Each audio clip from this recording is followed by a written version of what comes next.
शेतकरी मित्रांनो, मी आहे दत्तात्रय आहेर. आता आपण आलेलो आहे कोकणामध्ये. इकडे बघा तुम्ही, इकडं सर्व काजूची झाडं दिसतात तुम्हाला. टोटल काजू झाड लावलेले टोटल. हां, आणि त्यानंतर आपल्याला कोकणामध्ये फळांचा राजा कोणता आहे? आंबा. त्यामध्ये हापूस आंबा. हापूस आंबामध्ये आता आपण बघा, कोकणामध्ये हापूस आंबा असताना सुद्धा आपण इकडे जपानी झेन नावाचा आंबा आणलेला बघा. इथं तुम्ही इकडे बघा, हे रोप आलेलं इथं. हे झेन नावाचे आंबे आहे. हे एकाच वर्षात मारले येतो, जपानी झेन नावाचा आंबा.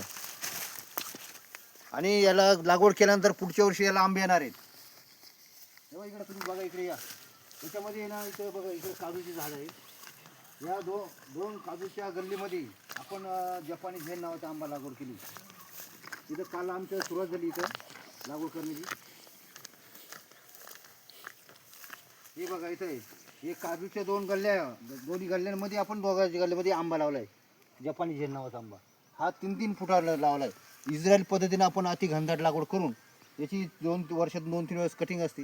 आणि झेन नावाचा आंबा हा खायला अतिशय गोड आहे. हापूस आंब्यासारखा आणि दिसायला केशर आंब्यासारखा आहे. तर तुम्हाला त्याचे बाकीचे व्हिडिओ बघायला भेटतीलच. आणि हा कोकणामध्ये जर तुम्हाला कोणाला जर लागवड करायची असेल, कोकणामध्ये आपण आलेलो आहे दापोली येथे. हे तुम्ही बघू शकता आजूबाजूला परिसर पूर्ण जंगल आहे.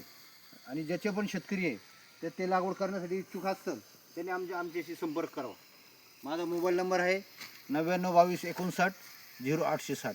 धन्यवाद. तसेच आपले हे सहकारी मित्र आहेत सतीश, हे सुद्धा भरपूर चांगलं काम करत आहे. लागवडीचं आमचं सर्व लागवडीचं नियोजन हेच करतात, सतीश साहेब.